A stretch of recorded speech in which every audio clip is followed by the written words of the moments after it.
Hello students, good morning all of you. मैंने last class में आपको एनर्जी का इंट्रोडक्शन दे दिया था। Energy is what? The capability of doing work. आज मैं आपको बताऊंगी फॉर्म्स ऑफ एनर्जी के बारे में। फॉर्म्स ऑफ एनर्जी में आपका 2 टाइप्स की एनर्जी यहाँ पर डिस्कस की गई हैं आपके कोर्स में, kinetic energy and second one is potential energy, ये वाली। ठीक है, तो आज हम सबसे पहले करेंगे काइनेटिक एनर्जी के बारे में। देखिए, सबसे पहले फॉर्म्स ऑफ एनर्जी देखिए कैसे हम यहाँ पर डिस्कस करेंगे। एक बार देखो, we live in provides energy in many different forms. The various forms include mechanical energy. Mechanical energy actually किससे बनती है? Potential energy plus kinetic energy. तो हमेशा ध्यान रखना, potential energy plus kinetic energy दोनों मिलके क्या बनाते हैं? Mechanical energy. ठीक है, उसके बाद heat energy, chemical energy, electrical energy, light energy and nuclear energy, solar energy. There are different type of energy which we already discuss in the previous class, कि हमने थोड़ा सा इंट्रो पढ़ लिया था उसके बारे में। चलो, अब काइनेटिक एनर्जी के बारे में अगर हम बात करें तो देखो यहाँ पर, a moving object can do work and object moving faster can do more work. अब कोई ऑब्जेक्ट है, उसको वर्क करना है तो उसको एनर्जी की रिक्वायरमेंट होगी। ठीक है, और अगर उसको ज़्यादा वर्क करना है तो उसको ज़्यादा एनर्जी की रिक्वायरमेंट होगी। ठीक है, a moving bullet, blowing wind, rotating wheel, a speeding stone can do work. How does a bullet pierce the target and how does the wind move the blade of the windmill? तो इसने बोला है कि कैसे windmill के blades जो हैं वो मूव करते हैं, कैसे इतनी सारी चीज़ें जो वर्क करती हैं और कैसे वो कैसे वर्क करती हैं, उनके पास ऐसी क्या चीज़ होती है। Objects in motion possesses energy, we call this energy is called as kinetic energy. तो हमेशा ध्यान रखना, वो ऑब्जेक्ट जो कि मोशन में होते हैं वो हमेशा काइनेटिक एनर्जी पोजेस करते हैं, उनके पास हमेशा काइनेटिक एनर्जी होती है। जैसे मान लीजिए मैंने एक बॉल को थ्रो किया तो क्या हुआ, उस बॉल के अंदर काइनेटिक एनर्जी है जिसकी वजह से वो मूव कर रहा है। ठीक है, तो the energy that possesses the motion, okay, objects in motion possesses energy. ठीक है, तो उसको बोलेंगे हम काइनेटिक एनर्जी, उस एनर्जी को जिसमें जिस मोशन जो कर रहा है ऑब्जेक्ट वो किसी एनर्जी की वजह से कर रहा है, और वो कौन सी एनर्जी है? काइनेटिक एनर्जी है। ठीक है, a falling coconut, a speeding car, a rolling stone, a flying aircraft, flowing water, blowing wind, a running athlete possesses kinetic energy. ठीक है, ये सारे के सारे एग्जाम्पल हैं काइनेटिक एनर्जी के, जो कि मोशन के एग्जाम्पल हैं। जो भी चीज़ मोशन कर रही है तो वो किसकी वजह से कर रही है? एनर्जी की वजह से कर रही है, उसके अंदर एनर्जी है, और कौन सी एनर्जी है? काइनेटिक एनर्जी है। Kinetic energy in short is the energy possess by the object due to its motion. ठीक है, तो काइनेटिक एनर्जी क्या है? Energy possess by an object due to its motion. The kinetic energy of an object increases with the speed. जैसे जैसे motion बढ़ेगा वैसे वैसे काइनेटिक एनर्जी भी बढ़ती चली जाएगी। How much energy is possessed by the moving object by the virtue of its motion? By definition we say that kinetic energy of a body with a certain velocity is equal to the work done on it, making it acquire the velocity। तो चलिए अब start करते हैं हम main जो topic जिसकी वजह से मैं ये वीडियो बना रही हूँ। ठीक है, तो देखो एक बार कि अब आपके पास कोई एक ऑब्जेक्ट है जिसका मास m है। ठीक है, और उसकी यूनिफॉर्म वेलोसिटी, इनिशियल वेलोसिटी उसकी कितनी है? u है। डिस्प्लेसमेंट कितना हुआ है? उसका डिस्टेंस s हुआ है। और कौन सा फोर्स अप्लाई हुआ है? कांस्टेंट फोर्स अप्लाई हुआ है f। ठीक है, तो अब देखो, अब जगह अगर उसी डायरेक्शन में, जिस डायरेक्शन में मैंने फोर्स अप्लाई किया है उसी डायरेक्शन में अगर डिस्प्लेसमेंट होता है तो क्या होगा? मेरा वर्क डन पॉजिटिव होगा। तो ये हमें पता है वर्क डन क्या होता है? Force into displacement. The work done on the object will cause a change in its velocity. ठीक है, वर्क डन होने की वजह से क्या होगा? वेलोसिटी चेंज होगी। किससे? इनिशियल वेलोसिटी से फाइनल वेलोसिटी हो जाएगी। ठीक है, वर्क डन होगा तो हमेशा वेलोसिटी चेंज होती है, इनिशियल वेलोसिटी से फाइनल वेलोसिटी हो जाती है। और एक्सेलरेशन क्या होगा? a होगा। तो देखो हमारे पास, देखो मोशन के रिस्पेक्ट में बात करें तो हमने 3 इक्वेशन ऑफ मोशन पढ़ी थी। कौन कौन सी? v equals to u plus a t, s equals to u t plus half a t square, और v square minus u square equals to 2as। तो हमने अगर यहाँ पर ये इक्वेशन को लिया है तो आप देख सकते हैं s इक्वल्स टू कितना हुआ। अगर मैं इस इक्वेशन में बात करूँ, अगर मैं ये 2a है, यहाँ पर ये इक्वल्स टू में है और यहाँ पर आके क्या हो जाएगा, डिवाइड में हो जाएगा। यहाँ पर ये मल्टीप्लाई में है, यहाँ पर आके क्या हो जाएगा, डिवाइड में हो जाएगा। V square minus u square divided by 2a हो जाएगा। तो डिस्टेंस कितना हो जाएगा, v square minus u square divided by 2a। उसके बाद देखिए work done by a force. अब वर्क डन कितना होता है, हमें पता है F इक्वल्स टू कितना होता है, मास इंटू एक्सेलरेशन। पर वर्क डन यहाँ पर किसके रिस्पेक्ट में बात कर रहे हैं, हम वर्क डन के रिस्पेक्ट में बात करेंगे तो क्या होगा, M फोर्स इंटू डिस्प्लेसमेंट होता है। वर्क डन कितना होता है, देखिए मैं आपको एक बार बता देती हूँ इस पर कॉपी पर ही। वर्क डन हमारा क्या होता है, वर्क डन हमारा होता है फोर्स इंटू डिस्प्लेसमेंट, ठीक है। तो फोर्स यहाँ पर कितना है, मास इंटू एक्सेलरेशन। फोर्स हमें पता है, सेकेंड लॉ ऑफ मोशन क्या बोलता है, फोर्स क्या है, मास इंटू एक्सेलरेशन। और डिस्टेंस कितना है, यहाँ पर हमने ऑलरेडी निकाला हुआ है, डिस्टेंस कितना है, v square minus u square divided by 2a, ठीक है। अब यहाँ पर a से a आपका कट हो जाता है, तो यहाँ पर क्या बच गया, v square minus u square. Work done कितना हो गया, v square minus u square, और यहाँ पर क्या आ गया, हाफ आ गया। ये वाला 2 जो है यहाँ पर ये हाफ आ गया। तो हाफ कितना हुआ work done, half m v square minus u square, ठीक है। अब देखिए यहाँ पर, अगर if an object is starting from a stationary position, अगर कोई ऑब्जेक्ट है उसकी वो स्टार्टिंग ही उसकी स्टेशनरी पोजीशन से हो रही है, तो u उस केस में क्या हो जाएगा, 0 हो जाएगा। तो w कितना होगा, हाफ m v स्क्वायर, ठीक है। u क्या हो जाएगा हमारा, 0 हो जाएगा। तो ये हमारा सिर्फ ये वाला पार्ट बचेगा, तो half m v square, half m v square बचेगा। तो क्या है, it is clear that the work done is equal to the change in the kinetic energy of an object, ठीक है। इनिशियल वेलोसिटी क्या है, 0, और वर्क डन क्या हुआ, हाफ m v स्क्वायर। तो जब भी आप बात करेंगे मोशन के respect, the kinetic energy possess by a object of mass m and moving with a uniform velocity v, तो उसकी एनर्जी कितनी होगी, हाफ m v स्क्वायर। तो हमेशा अगर आप बात करेंगे काइनेटिक एनर्जी की, अगर उसकी मूविंग वेलोसिटी v है ना, अगर वो स्टेशनरी पोजीशन से स्टार्ट कर रहा है, उसकी मूविंग वेलोसिटी v है, तो क्या होगा, हाफ m v स्क्वायर। एक क्वेश्चन भी देख लेते हैं हम इस पर इसी से। An object of mass 15 kilogram is moving, कोई ऑब्जेक्ट है उसका मास कितना है, 15 किलोग्राम है, ठीक है।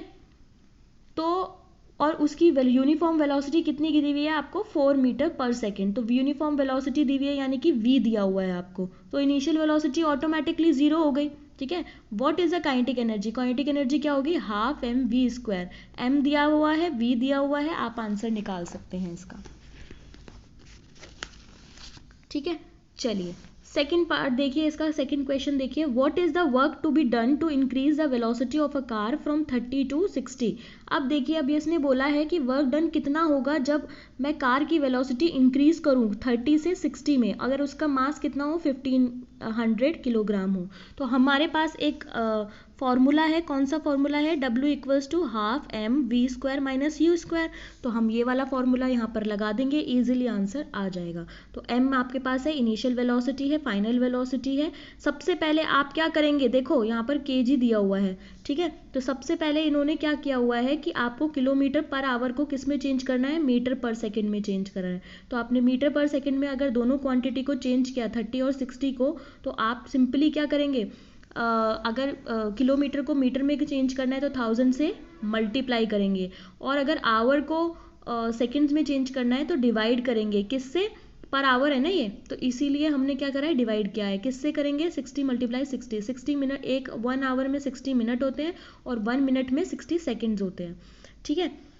तो चलिए आगे बढ़ते हैं। तो क्या हुआ, हाफ, यही वाला फॉर्मूला, अगर आप सिंपली ये वाला फॉर्मूला लगाएंगे, v आपका ऑलरेडी निकल के आ जाएगा इसमें, है ना, v निकल के आ जाएगा मीटर पर सेकंड में, ये भी मीटर पर सेकंड में। तो आप सिंपल वैल्यू रख दो v और u की जगह पे, आपका आंसर इजीली निकल आएगा, ठीक है। चलिए अब नेक्स्ट है आपका पोटेंशियल एनर्जी, बड़ा इंपॉर्टेंट पार्ट है ये भी, ठीक है। ये क्वेश्चंस मैं आपसे डिस्कस करूंगी लाइव क्लास में, ठीक है, और आपको ये सॉल्व करके रखने हैं, मैं आपसे पूछूंगी लाइव क्लास में, ठीक है। इस पहले हम करते हैं पोटेंशियल एनर्जी के बारे में। पोटेंशियल एनर्जी क्या होती है, पोटेंशियल एनर्जी जब पूछे ना आपसे, तो आप हमेशा ध्यान रखना स्टोर्ड एनर्जी। जब भी बात हो पोटेंशियल एनर्जी की, तो हम बात करेंगे स्टोर्ड एनर्जी की, वो एनर्जी जो कि स्टोर करके रखती है। स्टोर मतलब जमा करके रखती है आपकी बॉडी, जैसे आपकी बॉडी में ग्लूकोज जो है, आपने देखा होगा, आप 10 दिन भी खाना ना खाएं तब भी आप इजीली वर्क कर सकते हैं। तो वो किसकी वजह से कर सकते हैं? क्योंकि आपकी बॉडी ने एक स्टोर करके रखा हुआ है ग्लूकोज को, जो कि आपकी बॉडी, जब आप स्टारवेशन के टाइम पे होते हैं, आप फास्टिंग के टाइम पे होते हैं, तो क्या होता है कि आपकी बॉडी में ये ग्लूकोज जो है यूटिलाइज होता रहता है। तो ऐसे ही सेम इसी तरीके से जो ये पोटेंशियल एनर्जी है, ये भी एक स्टोर्ड एनर्जी है। जैसे काइनेटिक एनर्जी क्या थी? Energy due to its motion, है ना। एनर्जी, वो एनर्जी जो कि ऑब्जेक्ट की मोशन की वजह से प्रोड्यूस हो रही है, वो कौन सी एनर्जी है? Kinetic energy. तो पोटेंशियल एनर्जी क्या है? Stored energy. The energy gets stored due to the work done to on the object. The energy transfer to an object is a stored as potential energy if it is not used to cause the change in velocity or the speed of the object. Now देखो, एक मान लीजिए, एक example लीजिए। देखिए यहाँ पर एक स्प्रिंग दिया हुआ है आपको, ठीक है। मान लीजिए आपके पास रबड़ है, एक रबड़ तो है ना, घर में रबड़े होती है हमारे, आपको बालों में क्लिप करने के लिए भी रबड़ होती है, और आपको किसी चीज़ को टक करने के लिए भी रबड़ होती है। तो अगर वो आप रबड़ को खींचेंगे, स्ट्रेच करेंगे, तो क्या होगा? थोड़ी देर अगर आप इसको वापस से छोड़ देंगे, तो वो थोड़ी देर बाद अपनी ओरिजिनल पोजीशन पे आ गया। तो उसके पास भी कोई एनर्जी होगी ना, जिसकी वजह से वो वापस अपनी ओरिजिनल पोजीशन पे आ रहा है। यस, उसके पास जो एनर्जी है जिसकी वजह से वो वापस अपनी ओरिजिनल पोजीशन पे आ रहा है, तो वो एनर्जी जो कि वो स्टोर करके रख रहा है ना, और उसकी वजह से वो वापस अपनी ओरिजिनल पोजीशन पे आ रहा है, तो उस एनर्जी को बोलेंगे हम पोटेंशियल एनर्जी। ठीक है। जैसे एक और एग्जांपल आपको बताती हूँ मैं। एक और एग्जांपल है, जैसे कि आपने मान लीजिए कि आपने एक बॉल को ग्राउंड से अपवर्ड डायरेक्शन में थ्रो किया, ठीक है। जब आपने उसको अपवर्ड डायरेक्शन में थ्रो किया, तो क्या हुआ? अपवर्ड डायरेक्शन में थ्रो करने के बाद जो एनर्जी है, आपने जब थ्रो किया तो मैंने उसको एक एनर्जी प्रोवाइड की, जिसकी वजह से मोशन हुआ, ठीक है। मोशन होके वो ऊपर गया, बट मैंने ऊपर से तो नीचे आने के लिए उसको कोई एनर्जी प्रोवाइड नहीं की थी।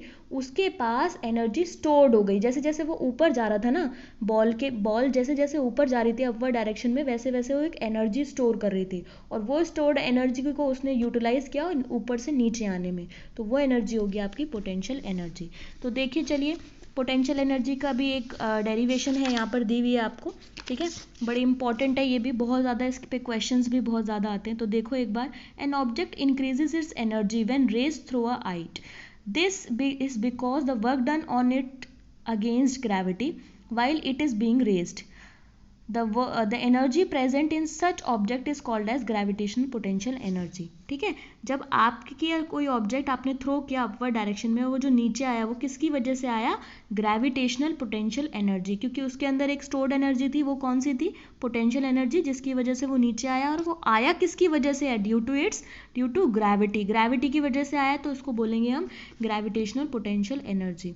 The gravitational potential energy of an object at a point above the ground is defined as work done in raising from ground to the point against the gravity.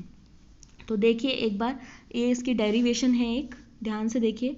Consider, अब आपको एक मास दिया हुआ है, मास है आपके पास, उस ऑब्जेक्ट को आपने एक हाइट पे h हाइट तक उसको थ्रो किया है from the ground. A force is required to do this.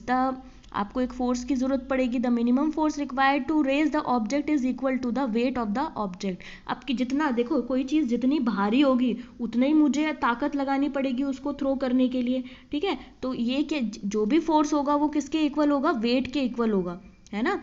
क्योंकि हम हमेशा से पढ़ते आए हैं, फोर्स अगर हम ग्राउंड से, अगर हम ग्रेविटी की बात करते हैं, तो फोर्स किस में कन्वर्ट होता है? हम वेट के रेस्पेक्ट में हम उसको मेजर करते हैं, ठीक है। तो let the work done on the object against gravity be W, ठीक है। तो वर्क डन कितना होता है? फोर्स इंटू डिस्प्लेसमेंट, है ना। यहाँ पर वर्क कितना होगा? अब देखो यहाँ पर वर्क डन कितना होता है? फोर्स इंटू डिस्प्लेसमेंट, ठीक है। तो फोर्स कितना है यहाँ पर? mg, है ना। वर्क डन फोर्स कितना हुआ? mg किसकी वजह से? Due to gravity. एक्सेलरेशन यहाँ पर ma होना चाहिए था, बट एक्सेलरेशन क्या है? एक्सेलरेशन ड्यू टू ग्रेविटी है, क्योंकि मैं उसको थ्रो कर रही हूँ, जिसकी वजह से वो नीचे भी आ रही है वापस अपनी ओरिजिनल पोजीशन पे।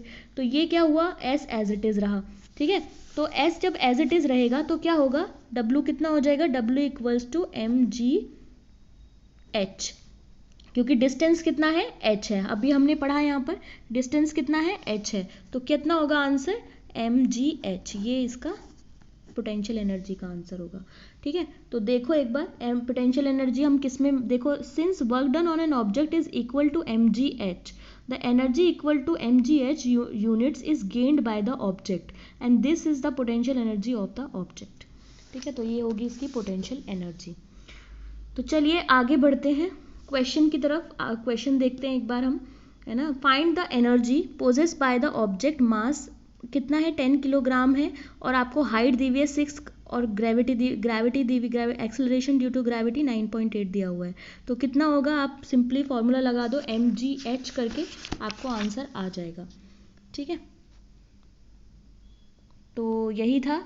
क्वेश्चन नंबर 2 भी बिल्कुल सेम है एग्जैक्टली। आपको मास दिया हुआ है, आपको वर्क डन दिया हुआ है, आपको जी दिया हुआ है, तो आपको बोला है हाइट निकालने के लिए। तो हमको पता है जब 480 दिया हुआ है, हम पोटेंशियल एनर्जी ऑलरेडी दी हुई है, मास दिया हुआ है, ग्रेविटी हमें पता है और एच निकाल देंगे हम इजीली। ठीक है, तो ये था हमारा, हमने ख़त्म किया काइनेटिक एनर्जी और पोटेंशियल एनर्जी। ठीक है, तो ध्यान से इसको पढ़ लीजिए। कोई भी प्रॉब्लम है आप मुझसे पूछ सकते हैं, आप मुझे मैसेज कर सकते हैं, कोई प्रॉब्लम नहीं है। ठीक है, okay, that is it for the today. Thank you, have a nice day.